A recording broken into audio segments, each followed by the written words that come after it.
names have been up there for a long time, so everyone's probably figured that out. I really want to thank you because I requested 20 minutes today, and I have really good news. My husband cut this thing in half. And so, isn't that great? There'll be time for questions and answers, and maybe to respect the people that are here. But I woke up this morning thinking, from your standpoint, and I thought, you kind of inherited this challenge that we're going to talk about today. And so I'm hoping that my presence here the information I bring in will be more like an opportunity possibly to make a change. Times change, and this is information that could help you. So we know you didn't do this, but you're here and you inherited it. So thanks. So first slide, please. Okay, so what I broke it down to is 5 reasons that the Marin Municipal Water District can halt fluoridating immediately. The first one is that you use hydrofluorosilicic acid, a fluoridation chemical not specified in the 1972 ballot measure. Number 2, and I'm going to go over each one of these details in the presentation. Number 2 is therefore the enabling legislation for the Marin Municipal Water District fluoridation is impermissibly vague. Number 3, forced medication is unethical. Medication without dose control is dangerous. 4th, water fluoridation is not safe, it's expensive, as I'll show you here, and it doesn't work. That's kind of really a really important thing, spending money on something that doesn't work. Number 5 is the district fluoridation does not fall under AB 733 mandate, the state's 1995 mandate to fluoridate. I know you fluoridated before then, but here we have a picture of what goes in, and I know it's really not funny. This is the acid that's used in the district, I don't know about you, but I personally try to avoid drinking anything with a skull and crossbones on it. So the next slide, please.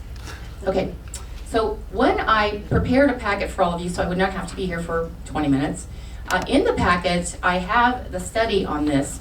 Fluoridating with HFSA increases risk of cancer. Fluoridating with hydrofluorosilicic acid increases risk of cancer several hundred times more than fluoridating with sodium fluoride. You have, in this 2013 study, Dr. J. William Hersey, Senior Risk Assessment Scientist at the EPA from 81 to 2004, reports the cost to society from the higher number of lung and bladder cancers associated with the use of hydrofluorosilicic acid, a liquid containing significant amounts of arsenic compared to the number of lung and bladder cancers in populations fluoridating with pharmaceutical-grade sodium fluoride. Now that Hersey's figures have been published, and I really don't expect you to read that, like I say, you have that in a more readable form in your hands, but now that they've been published, water districts everywhere still using HFSA open themselves up to charges of legal liability.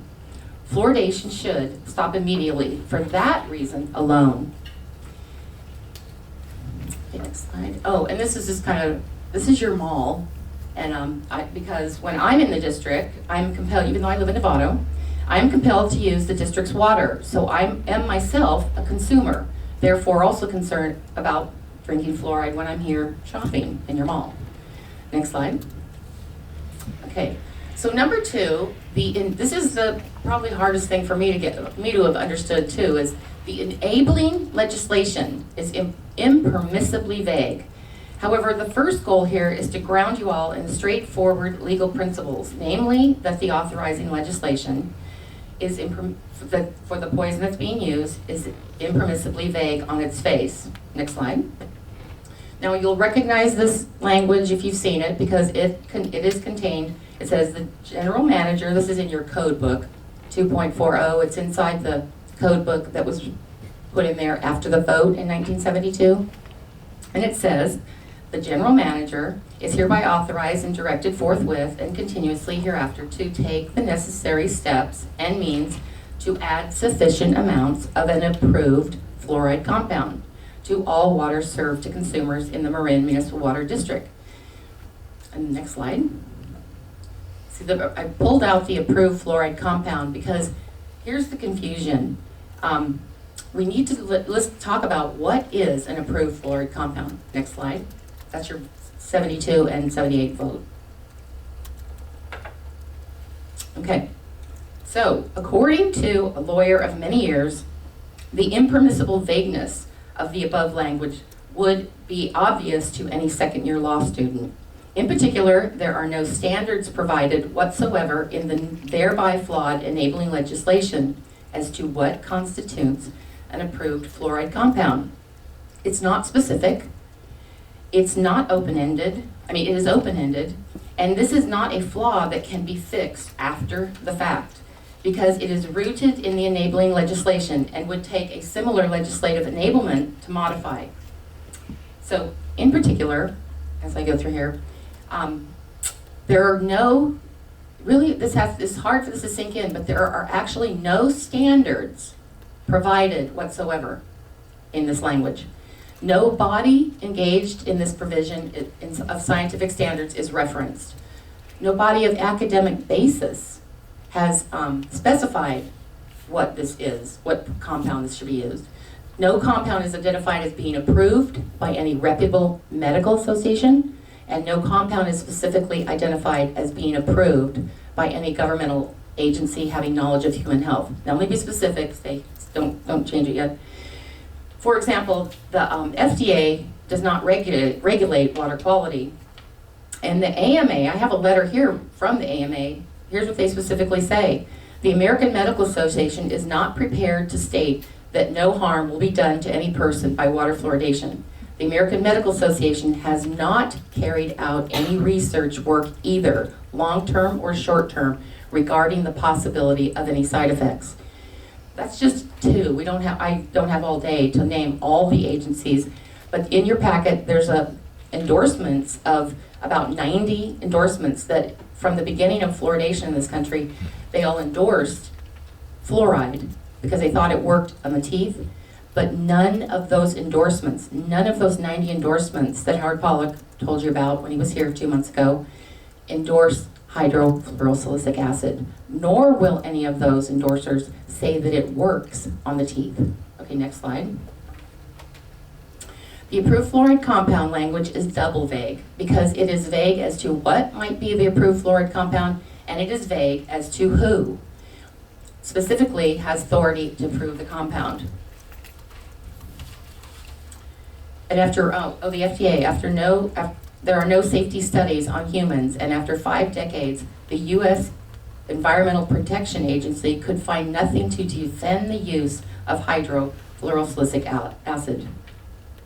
Okay, next slide. Therefore, I believe that fluoridation is against, this kind of fluoridation is against the best health interests of the district's consumers.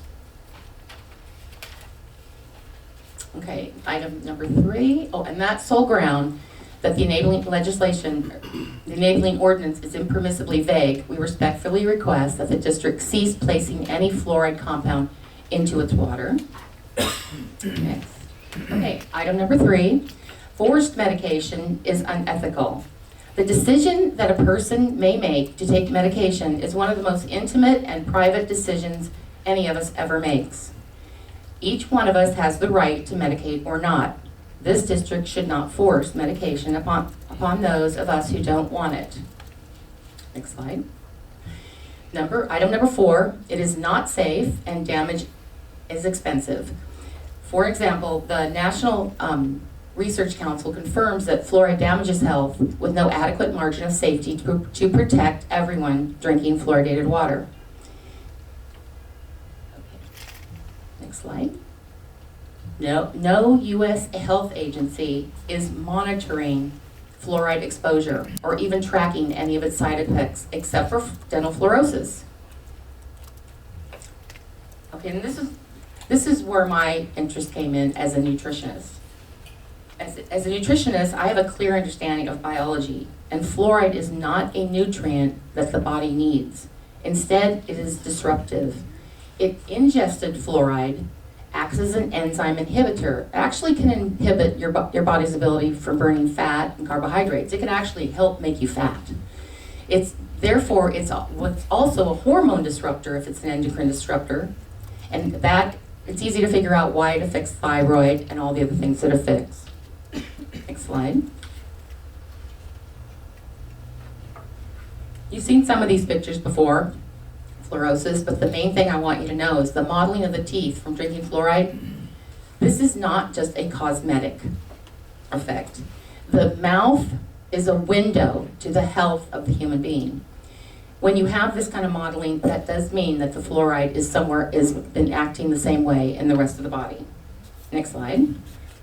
This is a chart of what we knew is that 41%, what we know right now is 41% of 12 to 15-year-olds in the United States have disfiguring visible dental fluorosis. And that's up from 10%. Now, I don't think any fluorosis is acceptable, but the dental people told us 68 years ago that there would be some fluorosis and 10% should be acceptable.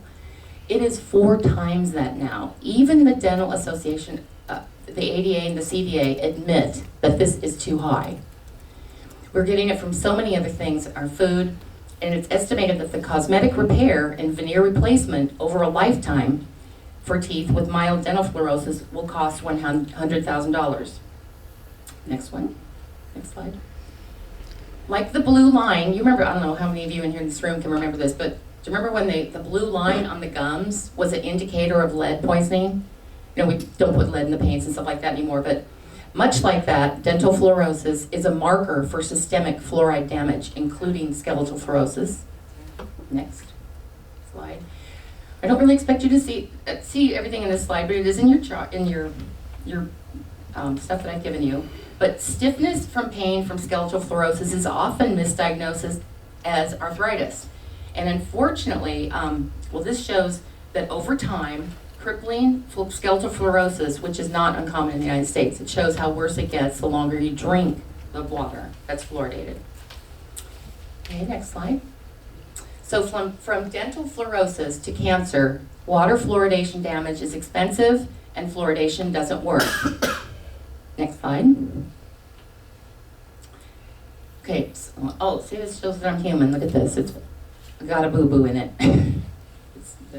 Never mind. I'm just seeing if everyone's awake.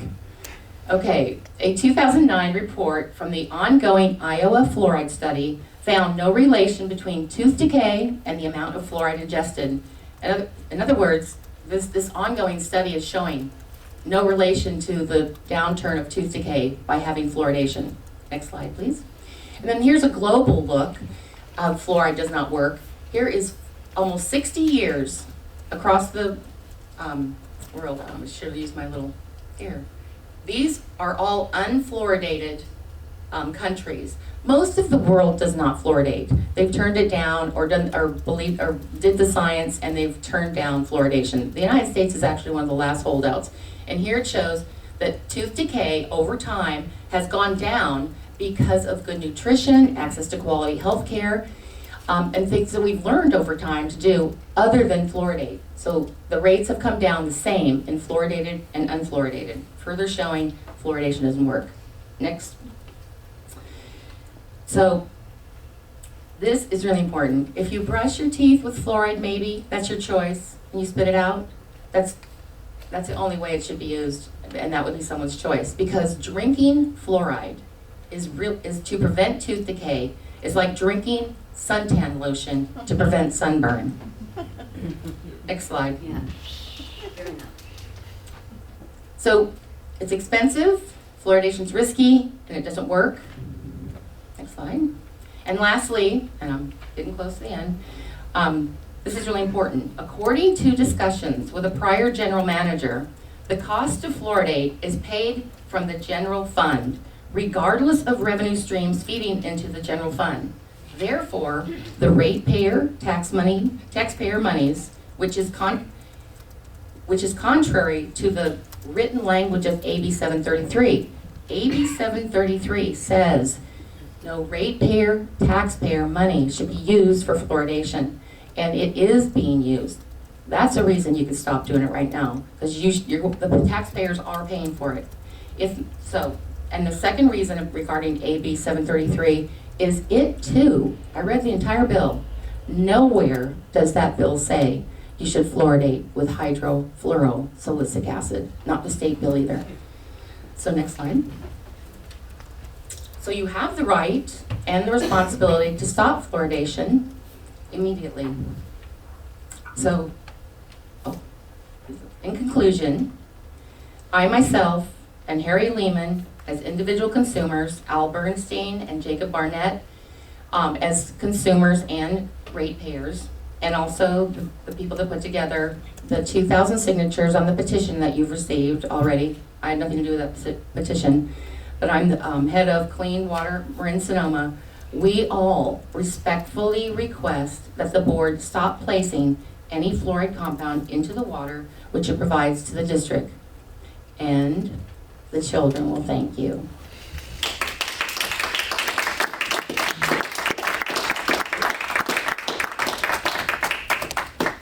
Do you have questions for me?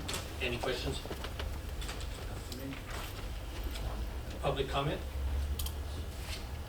I was asked to, hang on one second, to an individual, Tony Farmer. You needed to go first? Yeah, that would be wonderful. And let me make one cautionary statement. You know, if somebody's already said what you're going to say, then please just acknowledge you're here and we got it. You know, we don't need to repeat. So if somebody said it, just say I agree with so-and-so and move on. Thank you. Appreciate the time. Someone said to me recently, Tony, can you give me one good reason that we should stop putting fluoride in our public drinking water? And I said, let me give you 5. Vioxx, asbestos, DDT, Lyme disease, and of course the tobacco industry.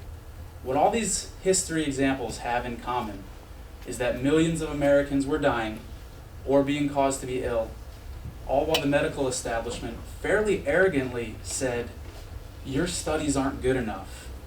To the family members, to the activists, you don't know what you're talking about.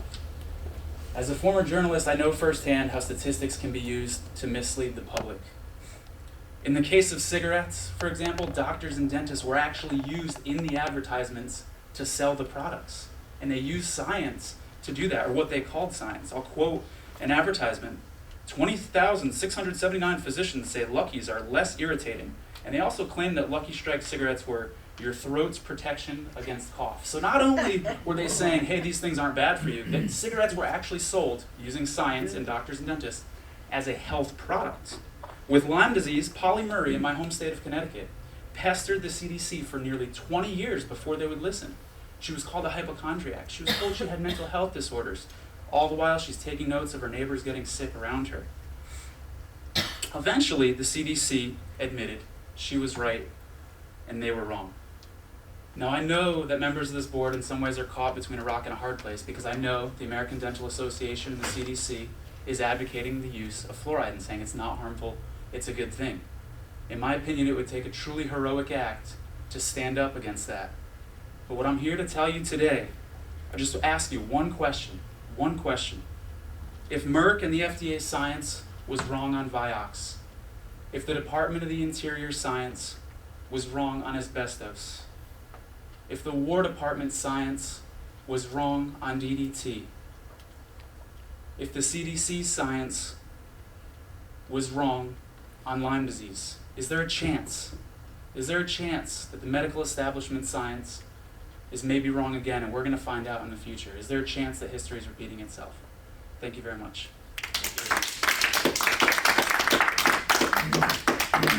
Okay, the young lady that raised her hand. Hi, my name is Mary Larkin, and just real quickly, we all know that you know, and you all know that we know that you're putting hydrofluorosilicic acid into our drinking water. You're telling us that you're doing this as a method of providing fluoride treatments to our children.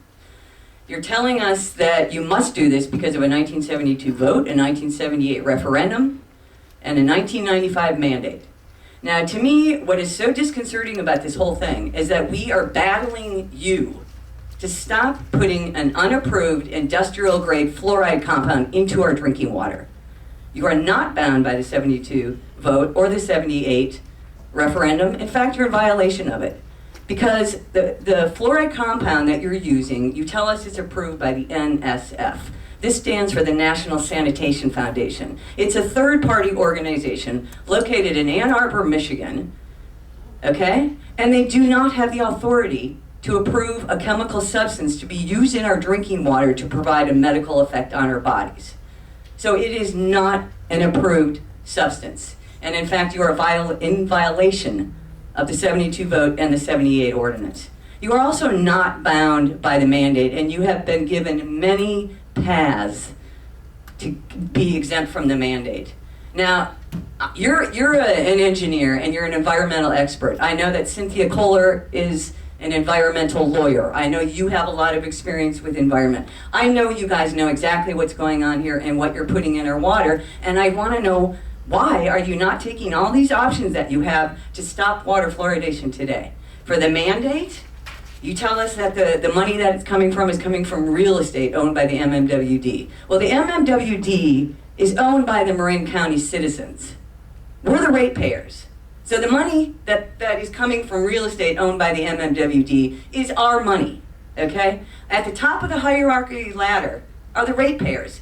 Then it's the board members. So you guys are authorizing the continuation of water fluoridation in Marin County, and you are also accountable for the legal responsibility of this. I have called the NSF, and I've also called the California Department of Health, because the Health Services, because they're the ones that supposedly are to enforce this mandate. Not Well, guess what? supposedly. They're not. Well, they are. Call them. In fact, I've got the name here. You're welcome to call Mark Barton. I've got his phone number. And I can guarantee you, if you guys turned off that water today, they're putting the chemicals in our water, which would take you 5 minutes, they are not, and the other thing is, if you use the money that you're using right now to put a chemical substance into our drinking water, instead to finance the health and safety code law that provides for free topical fluoride treatments to children in their schools, you would be exempt from the mandate and you would save money. Also, another way to get out is you could enforce the CEQA law. You have not done an environmental study on the effects of water fluoridation. That's another way out. So why Time's up. are you guys against us? That's what I'm very confused. Thank you. Okay. John Purdue? Who? Okay, you got it. Good morning, Board. My name is John Purdue. I appreciate the time here before you today. You may recall some time ago, 2 or 3 months ago, I presented myself before the Board. At that time, I had presented you with a most recent scientific study. I'm assuming that you've digested that material, and would just say once again that this really shouldn't be us against you. You guys live here too, just like I do. You're gonna drink it too. If you go have a dinner somewhere, you go to Starbucks, have a cup of coffee, even if you're trying to cull it out of your own home like I do, you're still gonna be confronted with the toxic elements of hydrofluorosilicic acid. One of the other elements that I had raised previously is how often is there a meaningful test that's being done on our water supply? I think there was some reference that it may be tested once a year. And I don't know about you, but again, if you're drinking it too, does that really make you feel comfortable? Once again, I think that what has been presented today, I'm fully in support of. Anyone informed would be. Certainly, I've looked at the backgrounds of all of the board members. There's no one here that would be in a position of the inability to comprehend the ramifications. And finally, I'd like to stress that, as he mentioned previously, with tobacco and asbestos and all these things, we're looking at a potential tsunami class action lawsuit that could be forthcoming. And your decision to be inactive regarding the matter may have some ramifications professionally and otherwise. Thank you for your time. Thank you. Sarah Spector?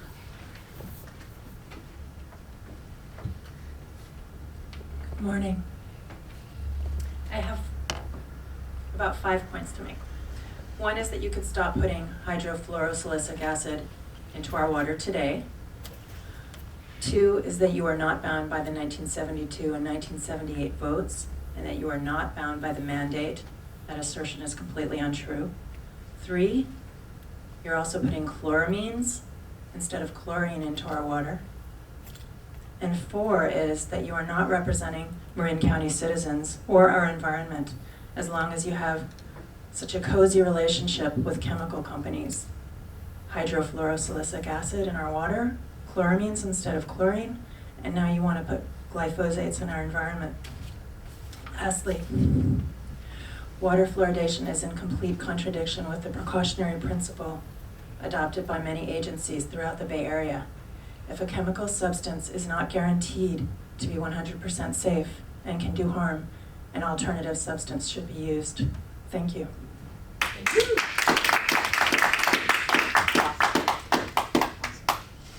Marlena Sibley. Good morning. My name is Marlena Silby. A lot of people turn it into Sibley. It's kind of a dyslexic thing. But anyway, I want to reiterate what's already been said by everyone. I agree with all the points that have been brought out so far. And on a personal level, since I've been about my late 40s, living in Marin since 1975 or so, I found out that I had low thyroid. And just recently, in the last couple of years, since I've been learning about this issue, it affects thyroid. And so, in hindsight, I'm thinking that my fluoride issues are because of this. And I want it to stop now. Thank you. Lisa Mascon.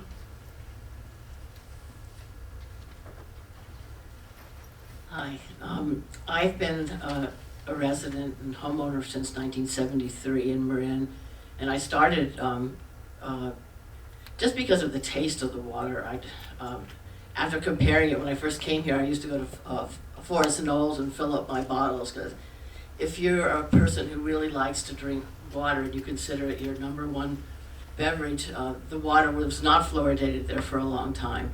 It is now, but I have been using reverse osmosis water, but I go out to restaurants, I go to friends' houses, they ask me for tea. I usually say no, because I don't really want the medical effects of fluoride. I want to thank Dawna for her very wonderful presentation. There's been a lot of work going into this. I want to ask, has anyone seen the new movie called Fluoridation in the Environment? Anyone here? Someone has generously copied DVDs so that I think each of you could, it's a 31-minute movie film about the subject. That's the other thing too, is that we haven't talked much about the environment. The fluoride goes into the soil, it affects the plants negatively, it affects our entire ecosystem. And I think most people I know move to Marin to get away from the problems of urbanization in the city and in the East Bay. So I think that once this issue gets out more, that most people in Marin are going to really want the fluoride out of the water. Thank you very much. Any other comments? Okay, thank you very much. Okay, item 3.